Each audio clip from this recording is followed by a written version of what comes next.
however you want to say it. What is it? Is that what's going on now? Is that what we're seeing? Is that what we have been seeing in the Middle East? Well, the Greater Israel Plan is kind of like a collection of different like ideologies or ideas, like different versions of it exist. You got one pretty much from the territorial version, all right? That goes back to the interpretations of the Hebrew Bible, and I think it's specifically Genesis 15:18. And that vision claims like a massive swath of land stretching from the Nile River in Egypt all the way to Euphrates River. All right. And then you fast forward that to modern times, in political terms, that refers to Israel maintaining permanent control over the West Bank, right? You see what's happening now in the West Bank and Gaza, Judea and Samaria, put it like that. The Gaza Strip, Golan Heights, all that. And if you look at some of the maps, it'll tell you that includes like Syria, Jordan, Lebanon, and like Saudi Arabia, parts of Saudi Arabia too. Okay, now you see what's been going on with Lebanon, Syria. You see what's already been going on there. Jordan, you might hear some noise coming from there once in a while. Saudi Arabia is the country that is kind of like bowed to the U.S. So according to the Greater Israel Plan, they want parts of Saudi Arabia too. So you might be seeing Saudi Arabia broken up into pieces, man. You might see that.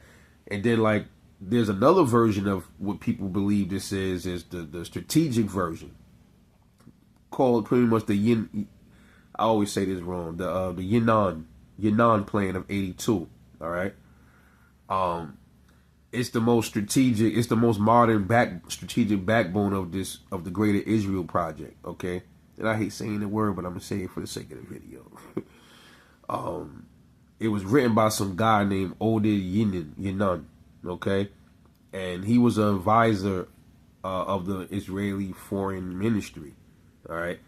And the plan stated that for Israel to survive and to dominate, it must facilitate fragmentation of the Arab countries, man.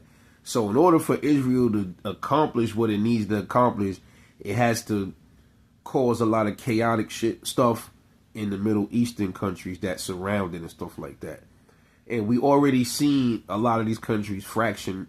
You see Lebanon is under, is going through some things. We seen Syria is pretty much, a failed state, so it's like they're starting west and then they're like trying to move east. All right. But the strategy is pretty much like, instead of directly occupying these countries, the goal is for them to like balkanize them, breaking large Arab states up, like Iraq, Syria, Egypt, like into like smaller little feuding ethnic sectarian mini states, like Kurdish. You see what happened with the Kurds, stuff like that, to keep everybody in fighting with each other. Chaotic stuff, man. It's crazy. But the outcome of it for them, what they want the outcome to be is to ensure that the countries around them are weak. You know what I'm saying? They're internally weak and they're divided. So Israel can secure the regional hegemony. That's pretty much what it is, without needing to govern millions of hostile people, man. It's crazy. It's almost like when the U.S. keep the people infighting and focused on hating each other. It's almost like the same thing. It's crazy.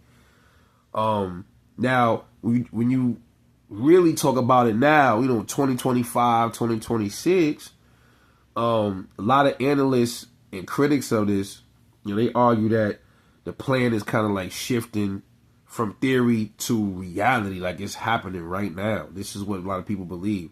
The war with Iran is one piece that people believe is part of this Greater Israel Project thing. Okay, and we know Gaza. We see what's been going on with Gaza. They pretty much leveled it.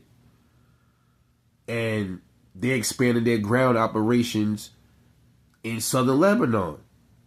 You know, aiming, they trying to seize territory from Lebanon, I think around that Litani Rivers region. See what I mean? So yeah, they're trying to, you know, for it to be such a small little country, they're trying to like keep their hands on every country surrounding. You know, Iran is a little different. They know it's a different beast than Lebanon and Syria. You know, they know that. That's why the U.S. had to come in and, you know, do what it did and try to help. But Iran is not really like it's not really considered like a part of the Greater Israel Project. I would say Iran is kind of like a thorn almost to completing this mission. All right, so like what you see going on right now with Iran, it's almost like, okay, we see what the threat is, but let's try to get this country out of the way so we can accomplish this mission. Okay, so that's what you're really seeing right now when it comes to Iran, with all of this. And when you see what's going on with Iran, you know, you ask, you know, is Iran considered a part of the Greater Israel Project? It's really not.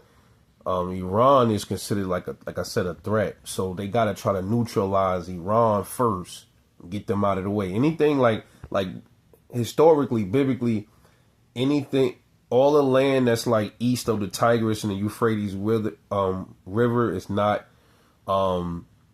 considered significant. It's not considered a part of this plan. All right, so you know, because Iran is a thorn. It's one of the most powerful Arab nations in that area. So they gotta get rid of Iran. They have to. Listen. This goes back to when they put that Shah in and all of this. And it didn't work, bro. It's not gonna work now. It's not. And I'm telling you, it's not. They will have to level the whole Middle East and start completely over. But I don't know how. You can't do that. It's not gonna happen, bro. If you was to radiate the whole place, it's not gonna do any good, bro. That means nobody can live there, you know. So, what we're witnessing, in my opinion, is the Greater Israel Project in full effect right now. I think that's what we're witnessing, man. This is quite a time, man, to be alive, bro. It is. It is. We are witnessing it right before our eyes. If you remember that congressman, I believe he was a congressman. I can't remember his name. I saw a recent video of him. He's for the war. He totally sold out and flipped. You know, I forgot his name.